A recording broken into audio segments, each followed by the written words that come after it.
السلام علیکم ورحمۃ اللہ وبرکاتہ۔ الحمد للہ رب العالمین، والصلاة والسلام علی سید المرسلین وعلی آلہ واصحابہ اجمعین، اما بعد فاعوذ باللہ من الشیطان الرجیم، بسم اللہ الرحمن الرحیم۔ أولئك الذين امتحن الله قلوبهم للتقوى لهم مغفرة وأجر عظيم۔ وقال النبي صلى الله عليه وسلم أصحابي كالنجوم بأيهم اقتديتم اهتديتم۔ الہی دے مجھے طرز تکلم، الہی دے مجھے طرز تکلم، میری آواز کو تو روشنی دے، مجھے افکار سہلے کر عطا تو میری تحریر کو روشنی دے۔ لائق صد احترام معزز سامعین، آج کے اس باوقار پروگرام میں ان اصحاب خیر کا تذکرہ ہوگا جن کے بارے میں اللہ جل جلالہ نوالہ نے ارشاد فرمایا، یہ وہ لوگ ہیں جن کے دلوں کو اللہ پاک نے تقوی کے لیے خالص کر دیا، ان کے لیے مغفرت کا اعلان اور اجر عظیم ہے۔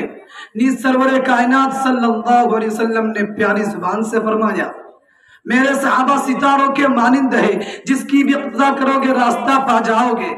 دوستو، خالق و مالک کا یہ دستور رہا ہے کہ انسانوں کی ہدایت کے لیے رسولوں کو بھیجتا رہا، چنانچہ آدم علیہ السلام کو بھیجا، حضرت نوح علیہ السلام کو بھیجا، حضرت ابراہیم علیہ السلام کو بھیجا، حضرت موسیٰ علیہ السلام کو بھیجا، حضرت عیسیٰ علیہ السلام کو بھیجا، آخر میں شہنشاہ بطحا، تاجدار مدینہ، سرور کائنات، خاتم الانبیاء محمد رسول اللہ صلی اللہ علیہ وسلم کو بھیجا۔ اب نبیوں کا سلسلہ ختم، رسولوں کا سلسلہ ختم، قیامت تک کوئی نبی آنے والا نہیں۔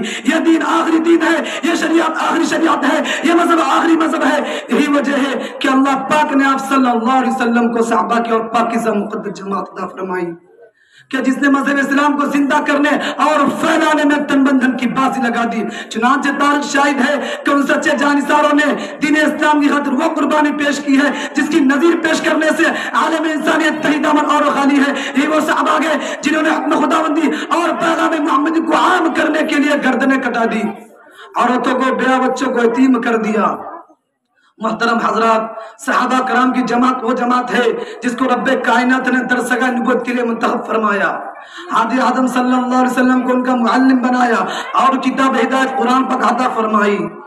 اللہ من غیب میں خود ان کا امتحان لیا، صحابہ کو مقدس گروہ امتحان میں پورا اترا۔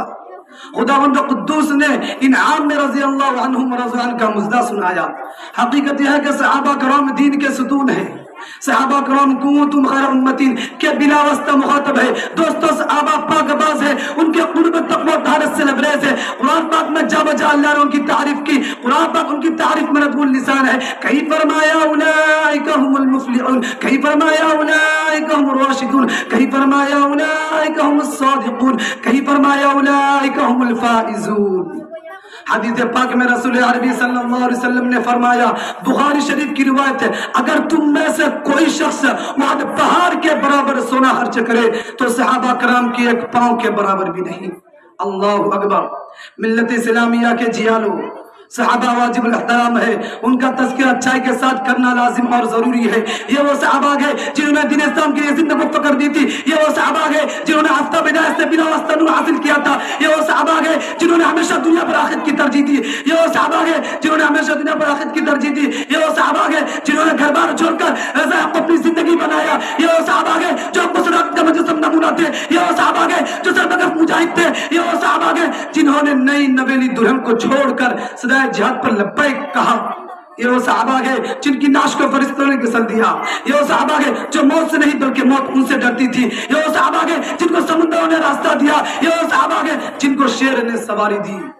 یہی وجہ ہے کہ دربار رسالت میں ان کو اصحابی کا نجوم کا مزدہ ملا۔ قرآن نے ان کی تعریف کی، اللہ نے ان کی تعریف کی، رسول نے ان کی تعریف کی۔ مگر اے مذہب اسلام کے متوالو، آج سے 1400 سال پہلے ہی خاتم الانبیاء محمد رسول اللہ صلی اللہ علیہ وسلم نے اپنی پیاری زبان سے ارشاد فرما دیا تھا کہ میری امت 73 فرقوں میں تقسیم ہوگی، ہر فرقہ ناری اور جہنمی ہوگا، مگر ایک فرقہ نجات پانے والا ہوگا، نجات پانے والا فرقہ وہ ہوگا جو میرے اور میرے صحابہ کے نقش قدم پر گامزن ہو۔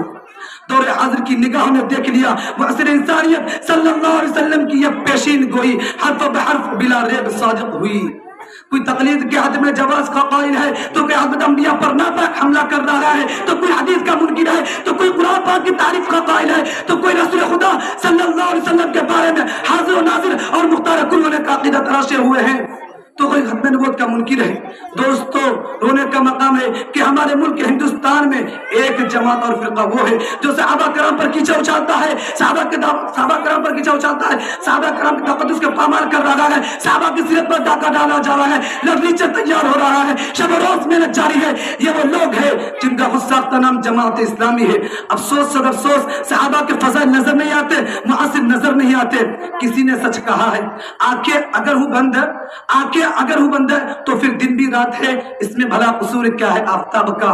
کہیں عثمان غنی کی عزت کو داغدار بنا جاتا ہے. وہ عثمان غنی جو صحابی رسول تھے, خلیفہ رسول تھے, وہ عثمان کی بیعت رضوان خود آقا دو جہاں صلی اللہ علیہ وسلم نے اپنے ہاتھ کو ان کا ہاتھ قرار دیا ہے. کہیں حضرت علی و معاویہ کی شان پر دھبا لگایا جاتا ہے. وہ علی جو صحابہ رسول تھے, خلیفہ رسول تھے, داماد رسول تھے, وہ امیر معاویہ جو صحابی رسول تھے جن کے واسطے آپ صلی اللہ علیہ وسلم نے دعا فرمائی کہ جن کے بارے میں حسن بصری رحمۃ اللہ علیہ کا قول ہے کہ امیر معاویہ کے گھوڑے کو پر غبار عمر بن عبدالعزیز سے 1000 درجے بہتر ہے. ان کی شان میں کہا جاتا ہے کہ وہ خود اور ان کے حکم سے تمام گورنر خطبوں میں برسر منبر حضرت علی کو گالی دیتے تھے. کہا جاتا ہے کہ انہوں نے قرآن و سنت کی صریح طور پر مخالفت کی. کہا جاتا ہے کہ مال غنیمت کی تقسیم میں انہوں نے کتاب اللہ اور سنت رسول اللہ کے خلاف ورزی کی ہے. ہائے افسوس, کاش ان برائی کرنے والوں کا قلم ٹوٹ جاتا, کاش ان کا ہاتھ چل ہو جاتا, کاش ان کی زبان معاف ہو جاتی. میں پوچھنا چاہتا ہوں برائی کرنے والوں سے کہ عربے کے دبتے ہوئے صحرا اور چلچلاتی دھوپ میں ظلم و ستم کس نے برداشت کیا؟ صحابہ نے. گردنیں کس نے کٹائی؟ صحابہ نے. اسلام کو کس نے پرواز چلایا؟ صحابہ نے. باطل کے جھنڈے کس نے گرائے؟ صحابہ نے. کفر و شیعہ گلا کس نے گھوٹا؟ صحابہ نے. پیٹ پر پتھر کس نے باندھے؟ صحابہ نے.